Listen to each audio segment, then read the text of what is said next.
Well, today, leaders from more than 70 countries will gather virtually to discuss plans to transition to a green economy. It's an issue that's plagued Australia in recent years, with the discussion mainly centred around employment. Those in the fossil fuel industry fear mass unemployment should there be a sudden shift towards green energy. But research conducted earlier this year shows thousands of jobs will be created in the transition to renewable industry. Jay Rutovitz is the research director of the Institute for Sustainable Futures and was part of the study. Well, Jay joins us now from Yorkshire in England. Thank you so much for taking the time to speak with us, Jay. Okay, so this study found that the renewable energy sector currently employs some 26,000 people, but 75 of those jobs are temporary construction and installation jobs. This does nothing for job security in the renewable industry. Well, I mean, there's in fact a bit more than that in the industry, because we were just looking at wind, solar and hydro, but it's absolutely right that about 80% of jobs are in construction and installation. But as we look ahead, that ratio really changes. So we did some quite detailed modelling, and by the time you get to 2035, that's more like 50% of jobs are in operations and maintenance, which is common sense really, because as you get as you increase your fleet, as you increase your capacity of solar and wind, of course you need more people employed to keep it all going. There is of course another side to this, which is this industry is going to grow really a lot. So we are expecting there to be about 45,000 jobs perhaps by 2035, and there could be more than that. And we really need to plan to make that a steady pipeline. So the history of renewables in Australia has really, and many places, has been very much boom bust, following policy. So targets are set, the target is actually filled early, and then people lose their jobs. Now, we need to transition as fast as possible. So we need to actually plan to make that a steady pipeline, which is good for everybody. It means that, sorry. Sorry to interrupt, but just to say that you just mentioned that 45,000 jobs are available by about 2035 if we start to plan now. I do know that the coal mining in Australia employs something like 40,000 people. Are you saying then that all 40,000 people would be able to find jobs in the green energy industry?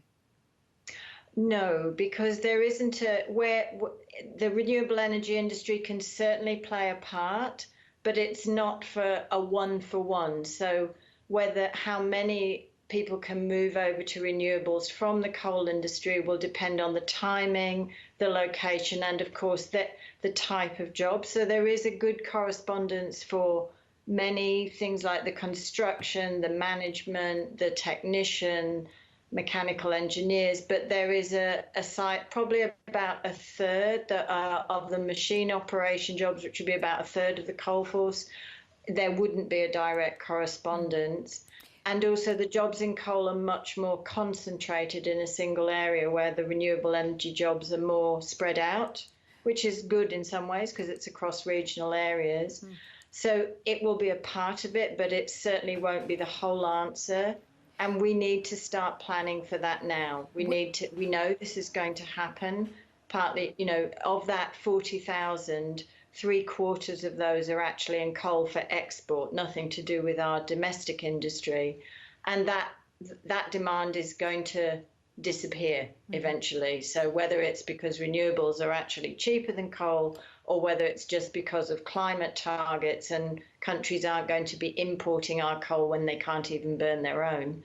So we need to start planning for that transition. And we need to do the industrial diversification in the coal areas to really use the skills that are there.